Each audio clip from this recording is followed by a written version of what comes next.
Dear student, welcome to my new videos.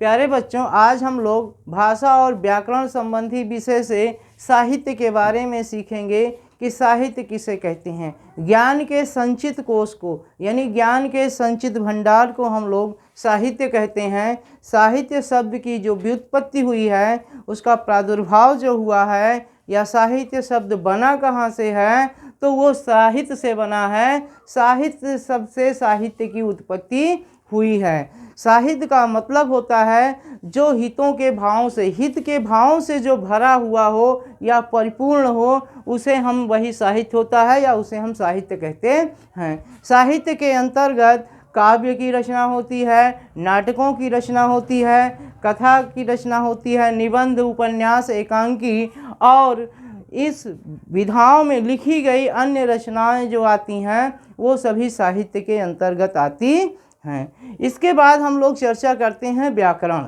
व्याकरण का अर्थ होता है विश्लेषण या व्याकृति होता है। सबसे पहले हम लोग क्या करते हैं कि व्याकरण शब्द बना कैसे है।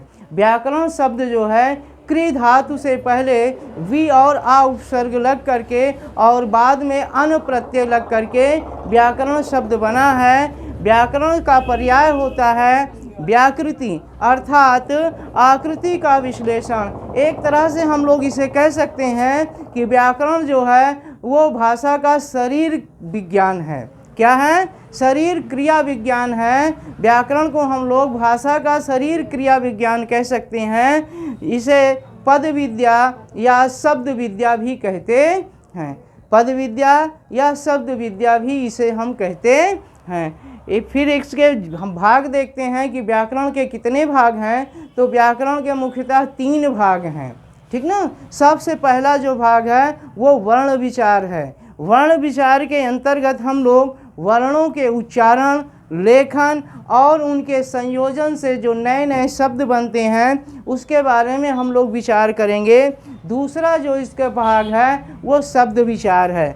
इसके अंतर्गत, शब्द विचार के अंतर्गत हम लोग शब्दों के स्रोत कहाँ से हैं, शब्दों के भेद क्या हैं, उनके रूप क्या हैं तथा उनकी कैसे रचना हुई है, इन सब का हम अध्ययन करेंगे। तीसरा भाग जो है वो वाक्य विचार है। वाक्य विचार के अंतर्गत हम लोग इसमें वाक्य की कैसे संरचना हुई है, वाक्य के कैसे भेद होते हैं और वाक्य का रूपांतरण कैसे होता है तथा विराम चिन्ह से संबंधित हम लोग जानकारी हासिल करेंगे।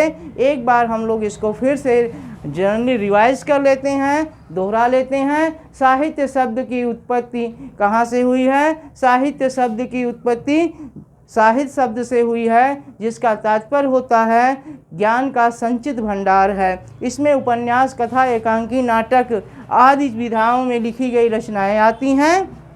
दूसरा है व्याकरण। व्याकरण का शाब्दिक अर्थ होता है व्याकृति या विश्लेषण, जो वी आ उपसर्ग क्री धातु से पहले वी और आ उपसर्ग लग करके अन प्रत्यय लग करके बना हुआ है। व्याकरण को हम लोग शरीर क्रिया विज्ञान भी, भाषा का शरीर क्रिया विज्ञान भी कह सकते हैं। और व्याकरण के 3 मुख्य भेद होते हैं, वर्ण विचार, शब्द विचार और वाक्य विचार। वर्ण विचार में हम लोग वर्णों के उच्चारण, संयोजन, लेखन आदि के बारे में चर्चा करेंगे। शब्द विचार में हम लोग शब्दों के स्रोत, भेद और उनकी रचना, रूप पर अध्ययन करेंगे, चर्चा करेंगे। और वाक्य विचार में हम लोग वाक्यों की संरचना, वाक्य भेद और विराम चिन्हों से संबंधित विषयों पर चर्चा करेंगे। हमारी समझ से आपको ये वीडियो जो है अच्छा लगा होगा, और अगर ये वीडियो आपको अच्छा लगा है तो इसे लाइक करिए और इस चैनल को अपने दोस्तों में शेयर करिए, और जिससे उन लोगों को भी ज़्यादा से ज़्यादा जानकारी प्राप्त हो सके।